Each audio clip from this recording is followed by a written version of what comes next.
La visite décidément mouvementée d'Emmanuel Macron aux Pays-Bas. Après un discours interrompu hier par des manifestants qui lui reprochaient son autoritarisme, un homme a tenté de l'approcher en fin de matinée à Amsterdam. Il a été plaqué au sol par des agents de sécurité. Le manifestant chantait « On est là, un hymne anti-Macron qui est en fait celui des gilets jaunes, très repris dans les cortèges contre la réforme des retraites.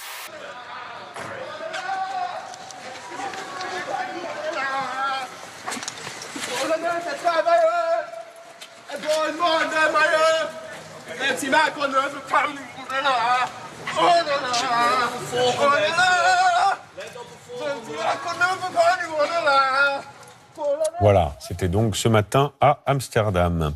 Le roi s'est exprimé en français. Mon épouse et moi-même attendions votre visite avec impatience. Une visite de printemps, alors que les arbres reverdissent. Du coup, le président français s'est mis au néerlandais. Juste avant l'arrivée des officiels, il y avait de l'ambiance, trop visiblement pour une personne présente dans la salle qui a poussé une gueulante. Mais alors une gueulante, ne disposant pas de traducteur néerlandais, on a sous-titré à l'oreille.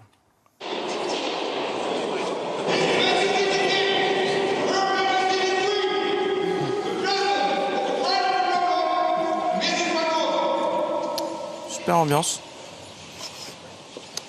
J'applaudis quand même, parce que le pain surprise était délicieux. Op de avond van onze eerste dag in Nederland wil ik graag. Alors pour savoir comment il parle néerlandais, il suffit de regarder le monsieur du protocole derrière en haut à droite. On va zoomer sur lui. Le couple Macron qui continue sa visite aux Pays-Bas. Hier, le président a été hué lors d'un discours donné à La Haye par des jeunes manifestants. Oui, des jeunes sont rentrés dans La Haye par surprise. Normalement, c'est l'inverse. Et ils ont interpellé Emmanuel Macron sur la réforme des retraites. On a perdu Manu, je crois. Je suis désolé. Hein. On a perdu Emmanuel Le Chef. C'est la Il va revenir.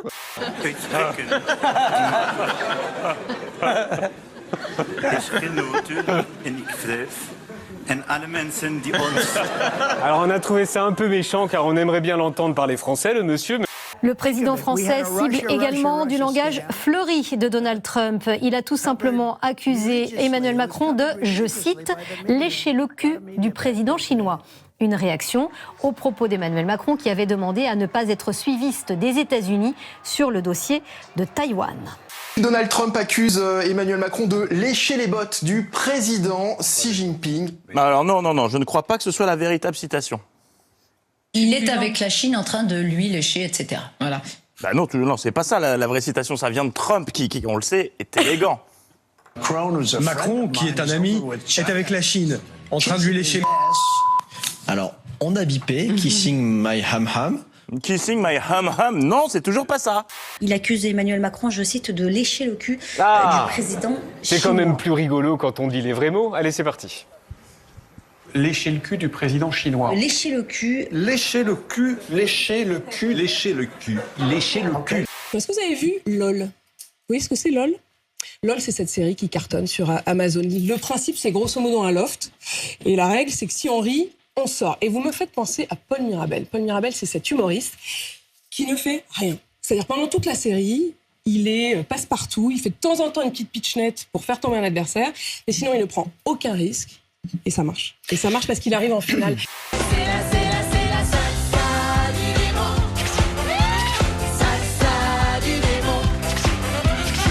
Est-ce que c'est ça votre stratégie? C'est pas très glorieux, mais c'est peut-être ça votre stratégie. Pas faire grand-chose, quoi. Mais je ne vous autorise pas à dire cela, car c'est totalement faux. C'est ce qu'a écrit un certain nombre de journalistes, mais c'est un mensonge.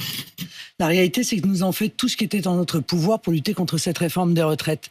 Qu'est-ce que vous pensez de la retraite à 60 ans? Oh, ça c'est merveilleux. Je demande que tout le monde y soit pour profiter un petit peu. Hein. Parce que quand on a travaillé 40 ans, 45 ans, vous savez, on a besoin de repos. Dominique Strauss-Kahn donne son avis sur la retraite via Twitter.